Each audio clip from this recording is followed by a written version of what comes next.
ہمارے حضرت مفتی صاحب بھی تشریف فرما ہے، میں حضرت مفتی صاحب کی خدمت میں عرض کروں ہمارے طلباء کے لیے کچھ تو دے دیجئے۔ آپ کو اللہ نے حکمت بھی عطا فرمائی ہے، علم بھی عطا فرمایا ہے، بہت متواضع شخصیت ہے، تو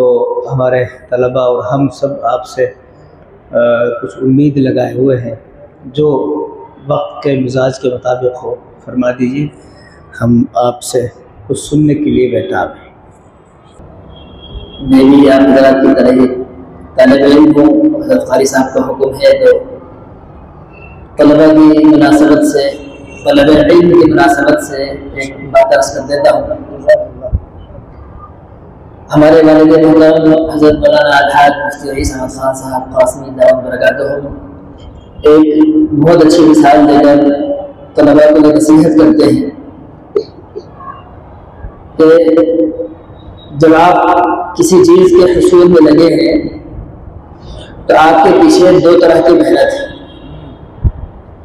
ایک آپ کے استاد کی محنت ہے اور ایک آپ کے گھر والوں کی، آپ کے والدین کی محنت ہے۔ پیچھے سے آپ کے گھر والوں نے محنت کر کے یہاں تک پہنچا دیا، آپ کے اساتذہ نے آپ کی بار محنت شروع کر دی، اب آپ کی محنت شروع ہوتی ہے کہ آپ اس محنت کو، ان دونوں کی محنتوں کو اپنے اندر جذب کریں۔ جس طرح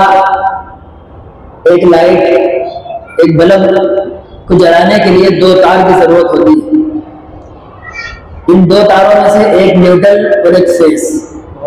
دو تار جب جوڑتے ہیں تو بلب کے اندر آٹومیٹک روشنی آنے لگتی ہے۔ ان دو میں سے کوئی بھی ایک تار کھینچ لیں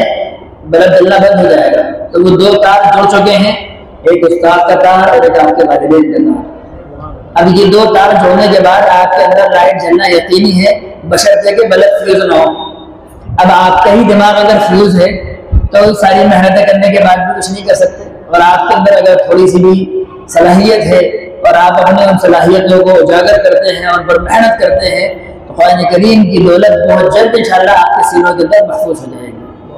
اب یہ دو محنتیں جو ہونا تھی وہ ہو چکی، اب اگر محنتوں کے بعد آپ کے اندر صلاحیت نہیں آئی تو آپ کے گھر والوں کو نہیں کہا جائے گا، آپ کے استاد کو نہیں کہا جائے گا، آپ کو کہا جائے گا کہ آپ نے محنت نہیں کری۔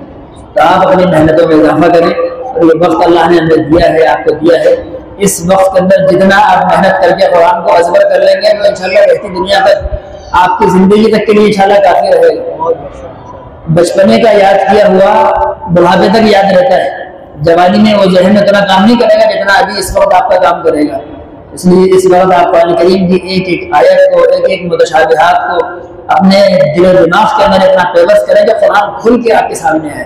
جب آپ پڑھیں کہیں ایک متشابہ کی آیت آئے تو کہاں کہاں یہ متشابہات آئے ہوئے ہیں، نوا پارہ پڑھ رہے ہیں تو اس کا متشابہ 19 پارے کے اندر لگتا ہے، اس صفحے میں لگتا ہے، اس آیت میں لگتا ہے، یہاں پر یہ لفظ آیا ہے، وہاں پر یہ لفظ آیا ہے۔ اتنا آپ کا اس کے اوپر مضبوط آپ کی گرفت ہونی چاہیے کہ آپ کے سارے متشابہات کھل کر آپ کے سامنے آئے۔ اتنی محنت کریں گے انشاءاللہ قرآن ازبر پانی کی طرح ہوگا، پھر آپ کو 5000 کے مجمع میں کھڑا کر دیا جائے، آپ کے اندر جھجک نہیں ہوگی، آپ آرام سے قرآن پانی کی طرح پھر انشاءاللہ پڑھتے ہوئے سنائیں گے۔